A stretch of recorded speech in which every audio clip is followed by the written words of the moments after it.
Our final reader of the afternoon. Okay, I'm in position. Keith Garebian. Keith is a widely published, award-winning author.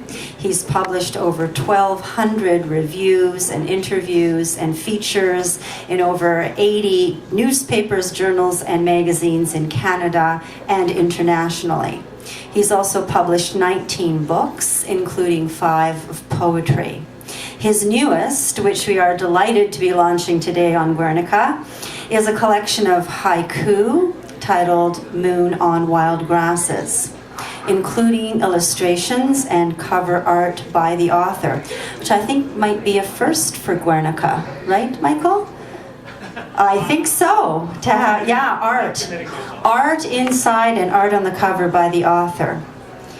With this book, Keith was recently nominated for the 2013 Mississauga Arts Award in the Established Literary category. And this is the third time. We're hoping for a hat trick come announcements in May, so fingers are crossed for another award for Keith Garebian. Please welcome to the stage Keith to read from beautiful Moon on Wild Grasses.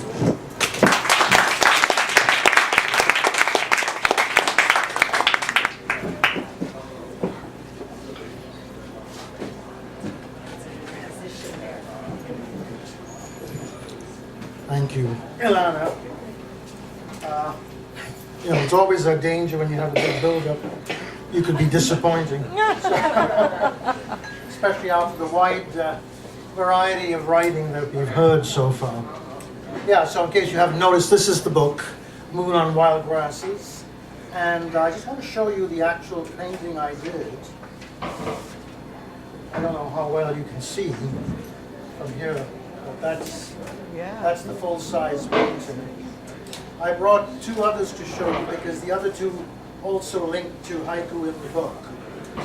But the reason I did this book, it was a departure for me from my earlier poetry collections, where of course I like to experiment with the idea of voice, because I have a very strong theater background.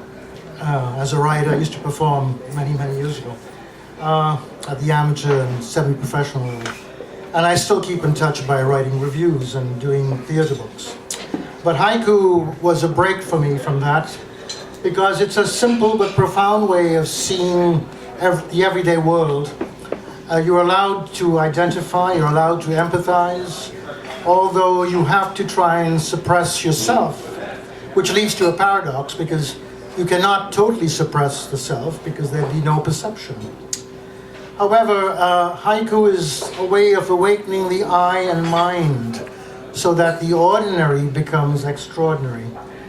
A moment has a vastness. When you think of great literature, such as King Lear, where he just has one word uttered 5 times, but it's so magnified within context, and that's never, never, never, and so on.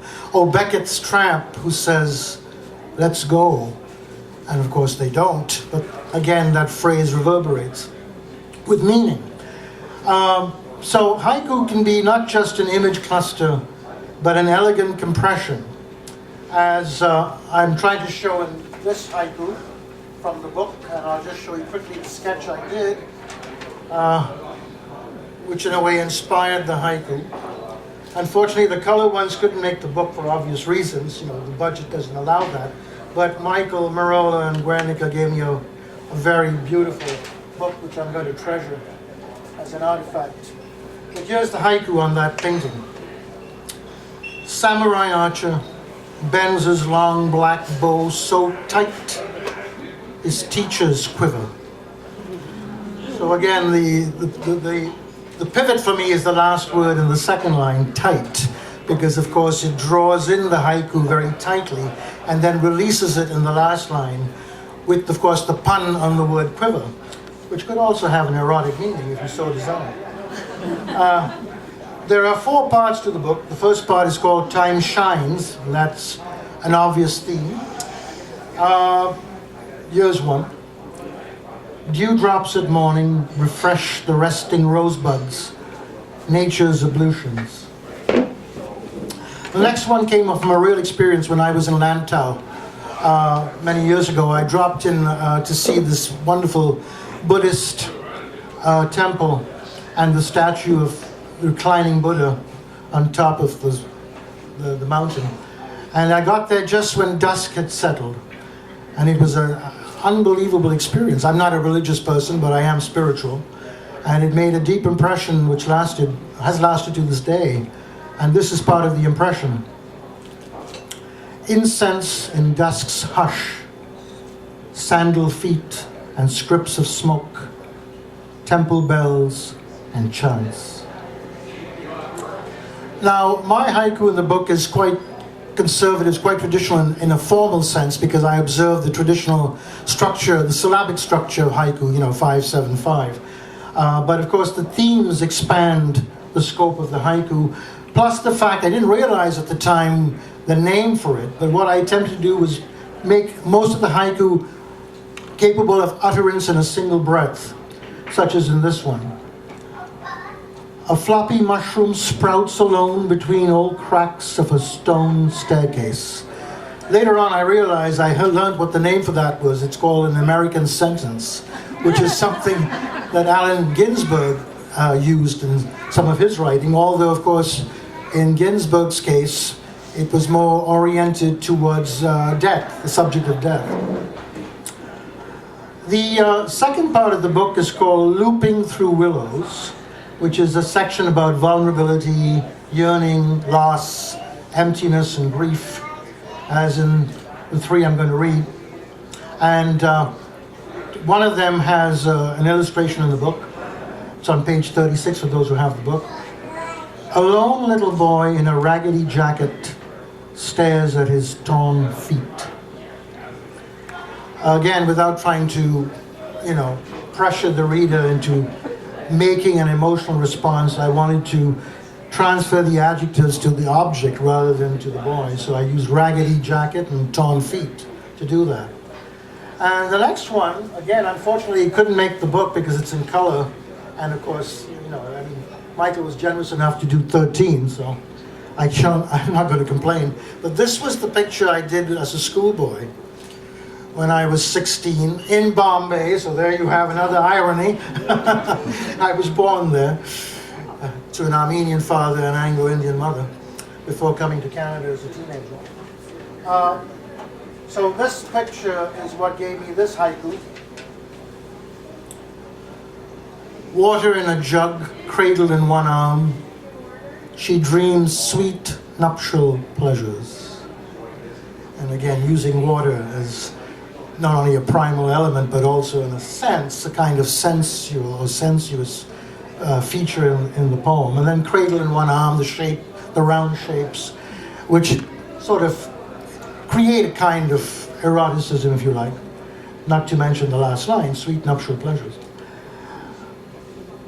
She watches the stars looping through willow branches, nothing in her arms. The next section is called Sweet Sad Love Songs, which of course the title makes it explanatory. Here's an erotic one, where the only explicit line is the first line. Otherwise you wouldn't think it was erotic. When I enter you, and all making firm ripples in a tender stream. The next one, and Alana spotted that, my wonderful, sensitive, wise and witty editor, and she recognized it at once. The source was from my other book on Frida Kahlo.